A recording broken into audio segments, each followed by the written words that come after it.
I have a but. Let me narrow down my last one. So my last question is going to be, which team is more likely to make a significant change after this season if it does not end in a title? Denver or Memphis?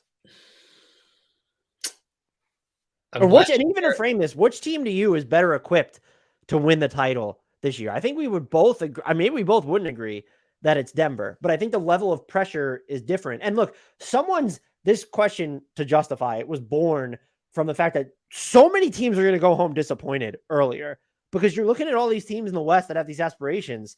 Like some of them might lose in the first round, but if you're looking at Memphis losing, let's say they lose in the first round, eminently possible, or even the second round, do they go and turn around? It's no, we're not blowing up our core, but we're trying to get we're going to trade actual stuff for a higher profile guy. If it's Denver that doesn't win the title, it's like, okay, we have Jokic as a 3-time MVP. Like, we've paid the luxury tax now. We've paid our entire core. Like, what is the move? Do we right. pull back? Is there a consolidation trade? So which team do you think their postseason, let's say their postseason ends sooner than expected, which basically is the finals for both teams. Right. They have those aspirations. Which one is more likely to make a major change? I think it has to be Memphis, and it's really more than anything because they can, or it's easier for them than because Denver, it's like, what do you do? You're like, you're not doing, obviously you're not trading Jokic. Like, that's like, you don't even need to say that. Your other options are, we're going to try to turn Michael Porter Jr. into something else. Like, what's his trade value? I don't know that it's positive.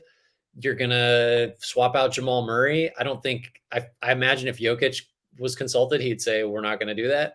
And I don't know what you'd get anyway. And then you're just tinkering on the margins. Memphis just like, and I think it's much more likely, by the way, that Memphis is the team that is, more profoundly disappointed by how it does in the playoffs this year than Denver. But it's not just that, Memphis is going to finish, or the season will end sooner. It's that they have more tradable contracts. They have picks. It's just easier to change. But on the flip side, like, they are the younger team. They are the Right. team that, if they're being totally rational about it, should say, well, let's have a little bit of progress here. And then next year we're going to all be better. Right. And so Yeah. maybe we shouldn't do anything, but they just have the means to do it. And I think they're more likely to be disappointed than Denver. So it's a tricky question. It's an interesting question. I think it's probably them, though. I have the same question between the Sixers and the Heat. Their postseasons end earlier than expected. Which team is more likely to make major changes? Well, we talked about it a little bit before. I think the Sixers might be more likely to look different, but it's like, are they making a change if Harden just opts out and leaves? I don't know.